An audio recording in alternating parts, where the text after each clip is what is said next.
This is Conversations with Women in Sales, an award-winning podcast created by Barbara Giamanco, who hosted the first 67 episodes.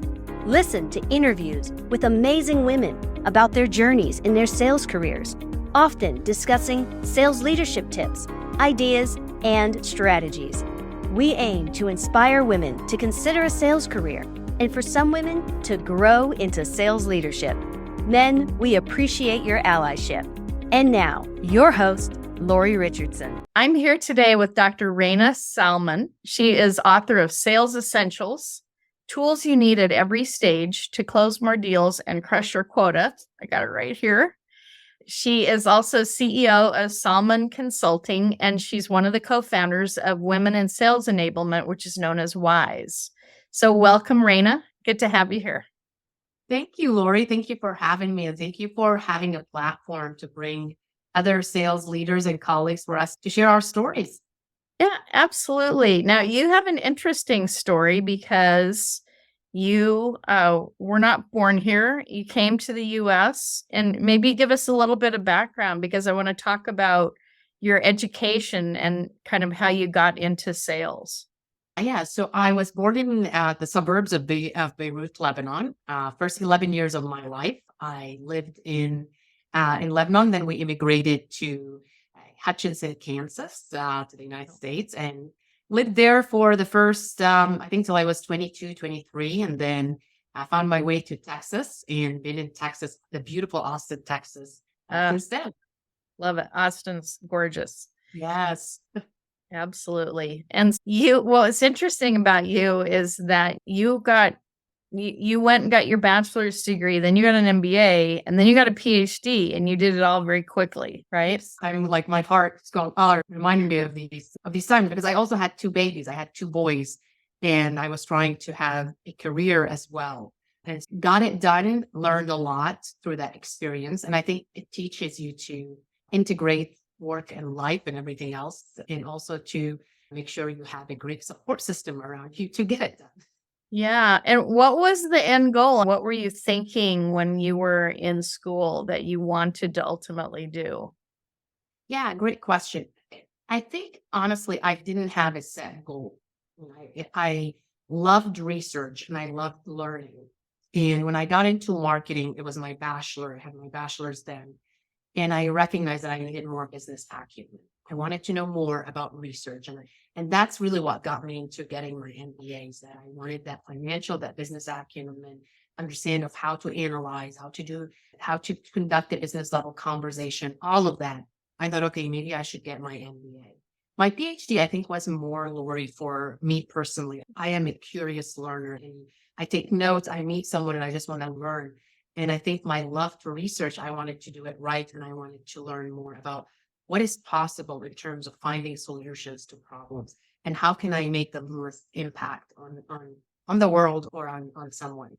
Yeah. And I learned looking through your new book that your dad was in sales, right? Did that cause you to want to be in sales too? Or I find that happens a lot for people, for women in particular. One of their parents is either in real estate or they're in sales of because a lot of women don't even know of sales. They haven't even heard of it.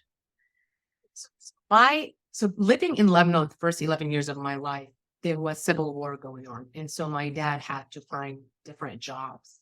And so sales was one of them. And he was always in front of customers. There's something with customer service that he did.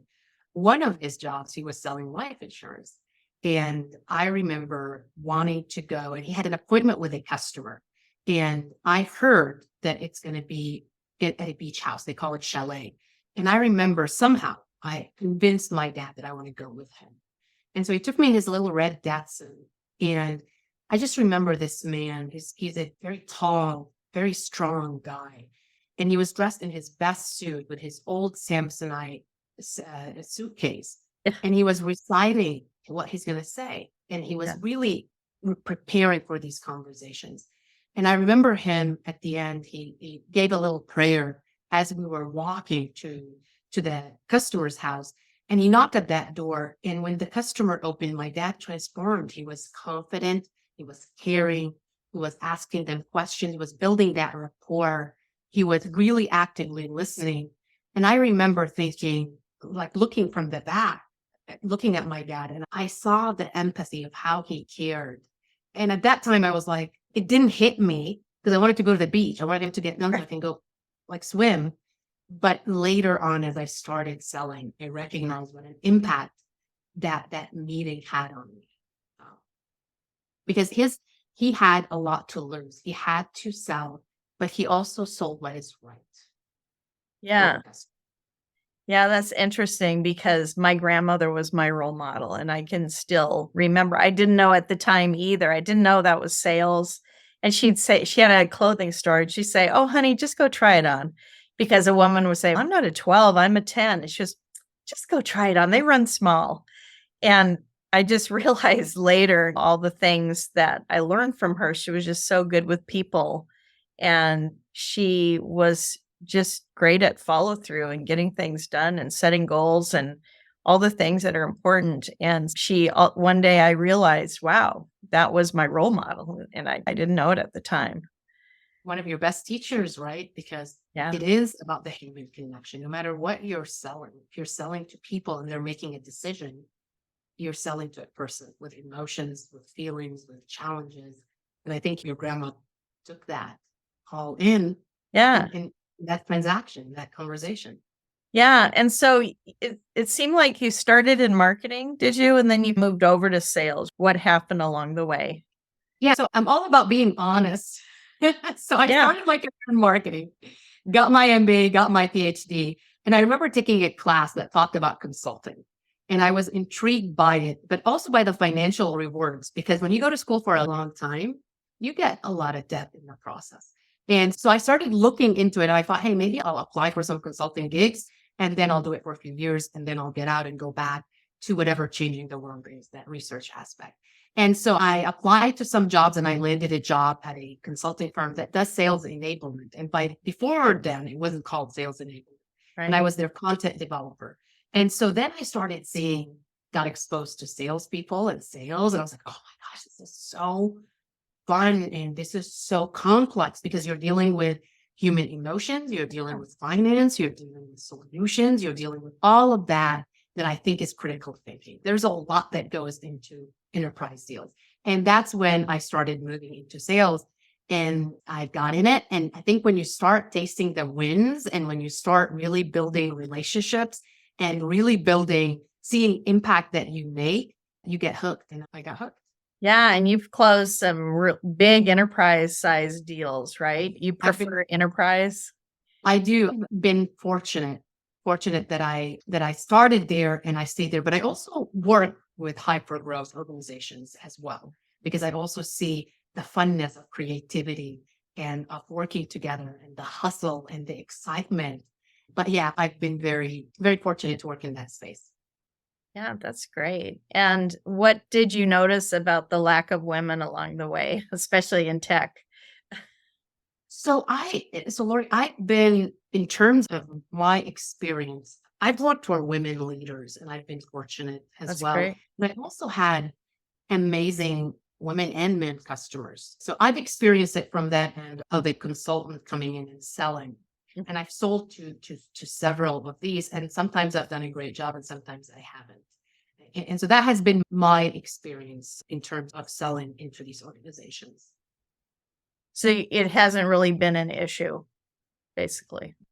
I haven't experienced it myself in terms of my career trajectory, because again, I've worked for incredible people. And I think it really matters who you work for and who you work with, and also the type of customers, and also how much you also allow yourself to qualify out. Like if it's someone that doesn't align with my values, if there is no professionalism, I've qualified out of opportunities. Yeah. Women are still underrepresented at every level in many industries and sectors. Sometimes people work in sectors that aren't, there are more women, such as marketing, sales, Marcom type things, or educational marketing, sales. And so it's not as apparent, but we do have this ongoing issue, which is why I wrote my book, to help get leaders to consider more women for not just roles in sales, but also leadership. Now, I only had one woman leader in all the 16 or so years of all the companies that I worked for. And so I had mostly male role models, which were tremendous. I've worked with some really great guys, but not so many in terms of female leaders. And I don't know if you said you've had customers that are led by women, and you've had lots of great women involved. Is this something at all on your radar in terms of making sales more inclusive than the way we have it now? I think with women in sales enablement with WISE, we wanted to make sure that we have a space for all of us to come together and celebrate one another, help one another, learn from one another.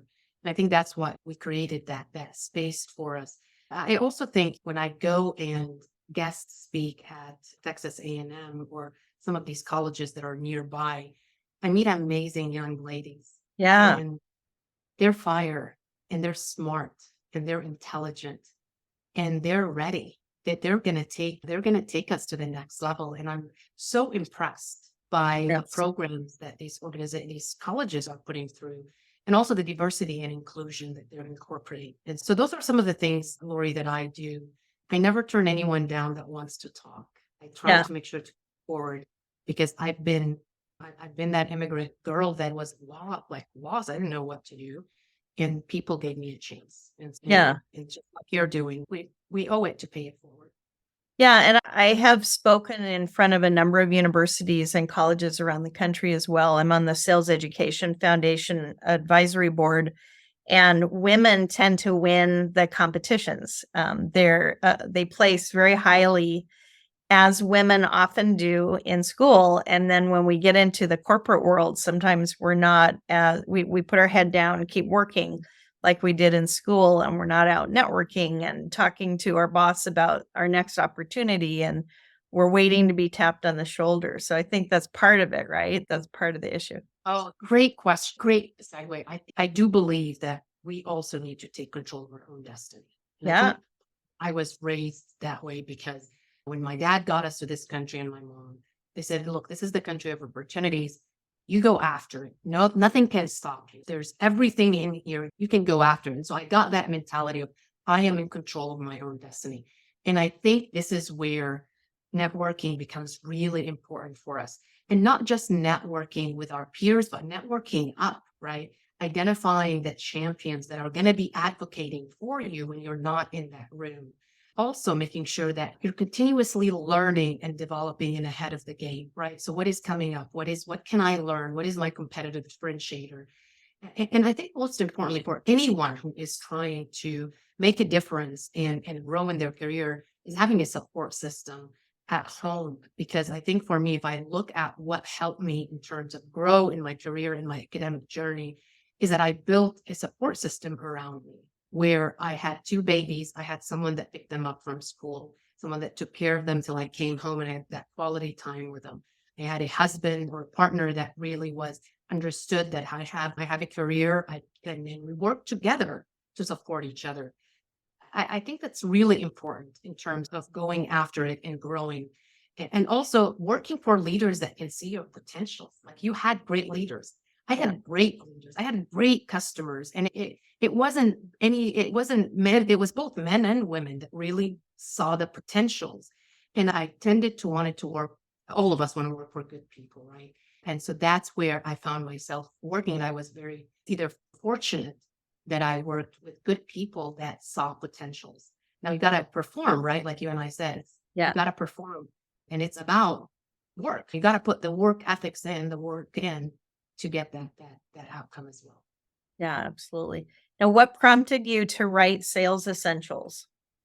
Great question. Great question. So I've been doing this like close to 20 years, and I wanted to write like a reference guide. I told myself, okay, if I just started in sales, and what do I want? And I said, I just want the foundational elements of just the blueprint. And then I'm smart enough to build on it and make it specific. And so what are some fundamental things that influence behavior. And what do we need to go and do it in a way that is consumable and digestible? And okay, what do I need to do before the call? Okay, Raina, you gotta build your social presence, you gotta prospect, you gotta prepare. Okay, let's have a chapter about that. What do you do during the call? Here's some fundamental things that you need to do. Let's take the marketing jargons, let's take any branding out, just fundamental things that one needs to do during the call. And then what do you need to do after the call? And I wanted it to be where the rep can use it, Lori, just before the call, for example, look at some things and say, okay, Raina, I'm going to read this chapter really quickly. I can read it even in the parking lot. Okay, and now off I go. Here's some reminders. It's not rocket science, right? Sales is about connecting to the human. And so how do I connect to the humans? There's some fundamentals that I need to do in order to really influence that behavior. I also wanted Lori to be vulnerable. Like I wanted people to see that there is salespeople are humans. We're humans. We have emotions as well. We get rejected a lot. We also are worried, we're anxious. And I wanted to tell stories that go about failure, about successes, about lessons learned. And I hope that came through because I wanted anyone that's reading this to say, oh, wow. Okay. So she went through it too. And wow, she overcame it. And that's part of being in sales. And you had a section even on mental health, which I thought was really great, very timely. It's definitely something people are talking more about now, which is, we didn't talk about it when I started in sales. You just buckled up and just did it. You just get out there. So I really appreciate that because sales is a hard thing to do. It's not for everyone and it can be tough, but it also can be the most rewarding. I call it the admirable profession. And I know you love sales too, which is great. Yeah, think about it. You're dealing with human beings. You're out there. You're helping them either solve a problem or drive the next big thing in innovation. And you are bringing in all of these disciplines. There's psychology, there's sociology, there's ethics, there's finance. And I think there's a lot of critical thinking that happens when you're designing a solution, when you're in front of a human being. And even when you have challenges, to me, it's okay, let's unpack it more. Let's figure it out. And so, yeah, the minute I lose that little passion, I think it would be time for me to move forward because I think sales is also about passion. Your customers need to see that you're excited to be here and you're happy or love what you do and you want to serve them. Yeah, absolutely. Now, do you listen to any podcasts or anything? So podcasts, I listen to a lot of audibles, to be honest. Okay. And so I listen to a lot of books. What's a book you would recommend that people look at? Yeah, Radical Candor. Oh yeah, it's always a top recommendation on this podcast. Right. It's the idea of someone told me, a sales leader told me, you got to challenge professionally and care personally.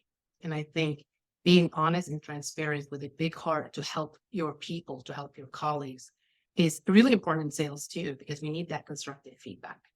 And then Atomic Habits by James Clear. Oh yeah.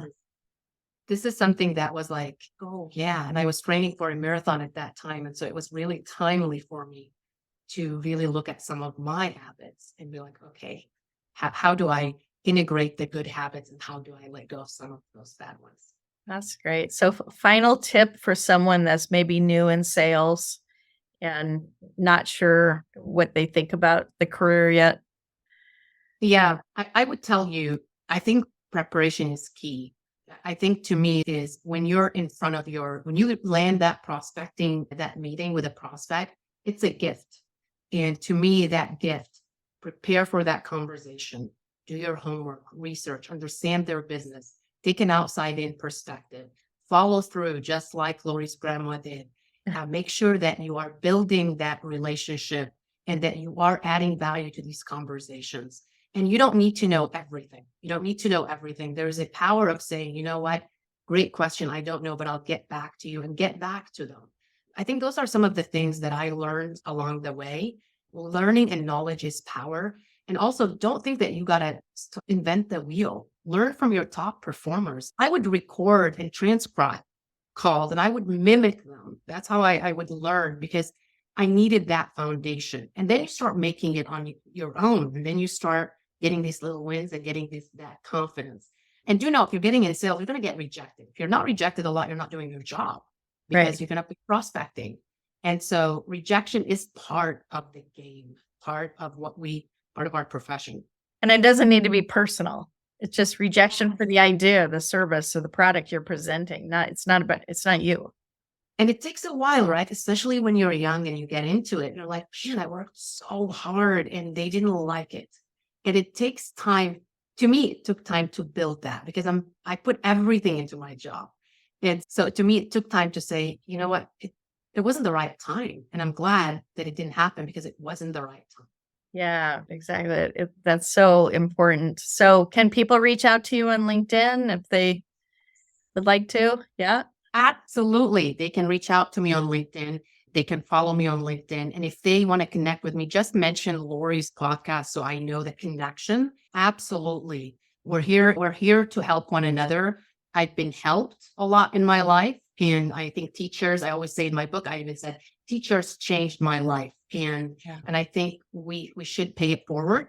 And so I'm here for people. If I'm busy, I'll let you know. I'm very honest and transparent, but I definitely connect. Yeah. This is Dr. Rana Salman. She's the author of Sales Essentials. We'll put it in the link. We'll put a link so you can find it. And thank you so much for being here and continued success. Thank you, Lori. Thank you for having me. And thank you for everything you do for us. Thanks for listening to this episode of Conversations with Women in Sales. You can find all of our episodes at womensalespros.com/podcast. Help us spread the word and let's change the face of B2B sales.